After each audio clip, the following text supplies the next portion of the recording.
tour à la tribune qui voudrait réagir et qui a été parfois interpellé directement, et après je reviens vers la salle pour donner la parole. Merci Anne-Cécile. Je vais pas forcément répondre évidemment à tout le monde, sinon je prendrai trop de temps. Mais effectivement, peut-être avoir quelques réactions qui satisferont, je l'espère, quelques interrogations qui ont été posées. Alors, la question de ce qu'on a appelé la crise des Gilets jaunes.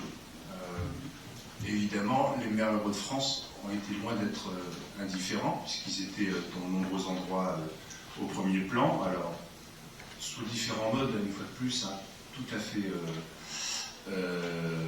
lucide et sincère avec vous, pour certains indifférents, voire méprisants, et pour d'autres intéressés. Ça a été mon cas. Il y a eu de nombreuses réunions d'ailleurs dans ma commune où il n'y en avait pas, mais il y en avait dans les communes voisines qui n'avaient aucun rendez-vous avec leurs élus, donc ils sont venus nous voir puisque nous on avait les portes et les fenêtres ouvertes et ça se savait dans le pays, comme on dit.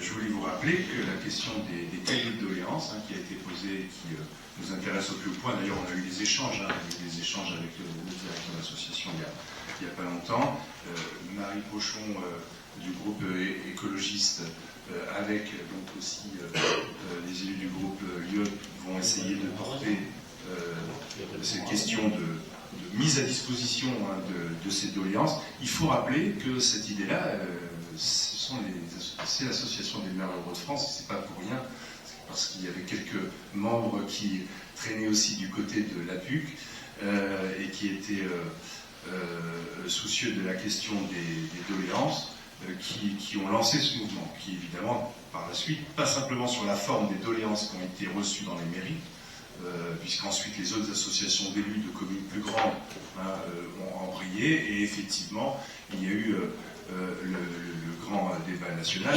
C'est pas simplement sur la forme, évidemment, que les doléances ont quelque part disparu. Cela dit, nous, on les a, tout ça qu'on a recueilli, l'association des maires de France les tient à disposition, mais c'est aussi sur les solutions, finalement, sur des fractures territoriales, sociales, qui sont encore, évidemment, présentes aujourd'hui. Comme vous disiez, c'est une photographie, non, c'est vous qui disiez, une photographie d'avant le Covid, et qu'elle est évidemment aujourd'hui toujours aussi pertinente, cette photographie, cette demande, qui est à la fois une demande de démocratie, à la fois une demande qui revenait beaucoup sur les questions du pacte, du contrat social, souvent de demander mais où vont les impôts, à quoi ça sert, etc., avec l'envie pas simplement pas l'idée de supprimer les impôts, mais de savoir.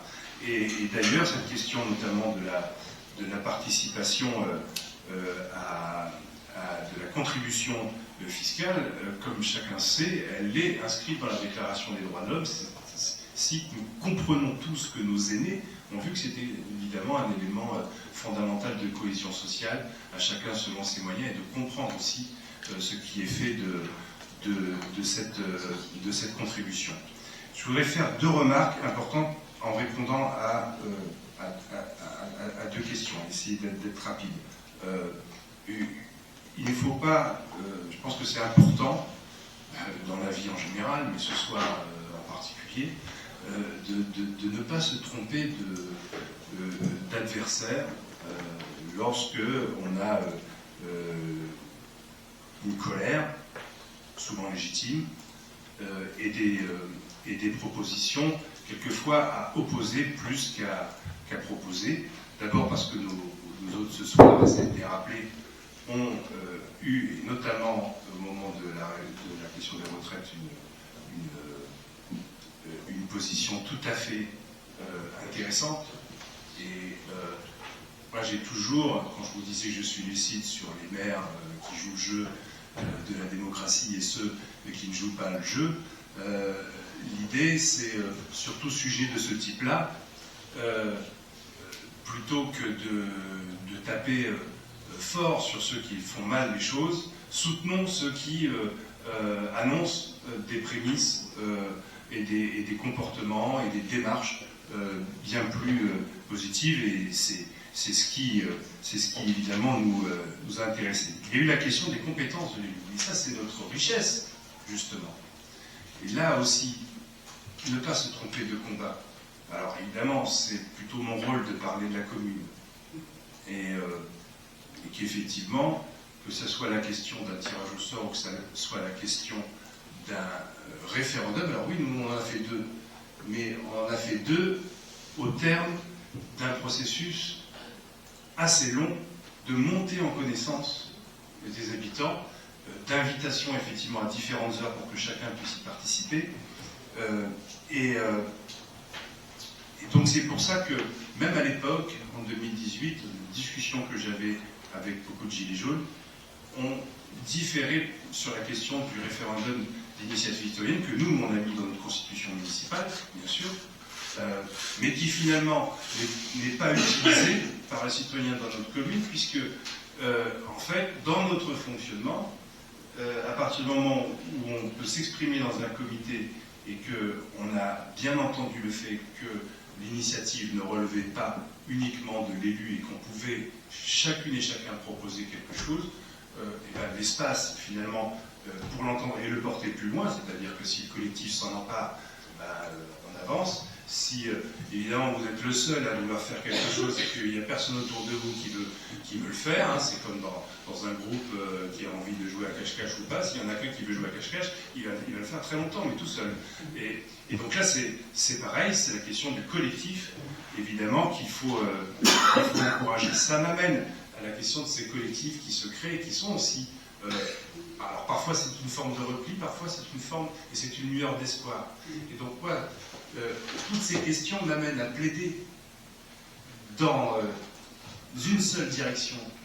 C'est de dire, là oui, la commune, alors évidemment, vous avez des communes plus ou moins grandes, il y a des questions d'affrontement politique, il y a la notabilité, il y a des gens installés, il y a des informations auxquelles vous n'avez pas accès. J'ai tout à fait conscience de ça, quand moi je vous le dis. Mais ce que je vous dis, c'est emparez-vous de votre commune. Que ces collectifs qui font très bien les choses à 4 ou 5 dans une ferme et qui recréent une forme de cohésion sociale qui effectivement est totalement archipélisée dans notre pays, eh bien il faut qu'ils la présentent et qu'ils la proposent à l'échelle du village, à l'échelle de la ville.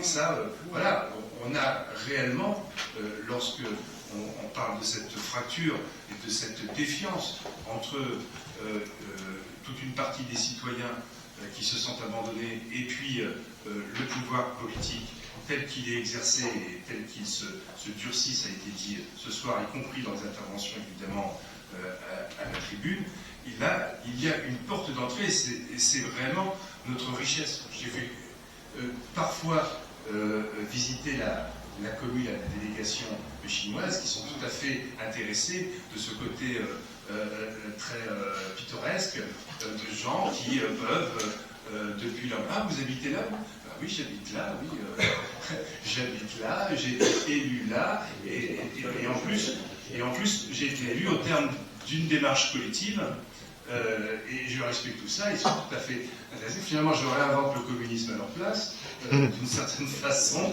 je pense au plan théorique et pas pratique, là où effectivement, vous savez que en Chine, on administre, en fait, on nomme quelqu'un pour administrer un territoire. Donc nous avons cette richesse-là de pouvoir choisir nos élus parmi nous et donc de pouvoir légitimement en être un chacun à l'échelle locale.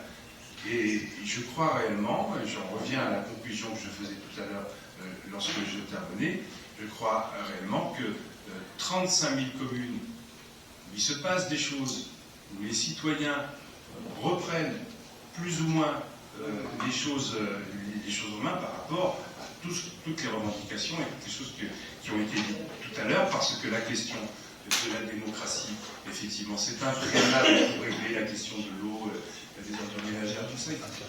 Pourquoi pas? Il faut remettre les choses à plat, et pour pouvoir les remettre, il y a une institution qui n'est pas fermée et qui n'est pas inaccessible, je veux dire, pour l'ensemble des citoyens.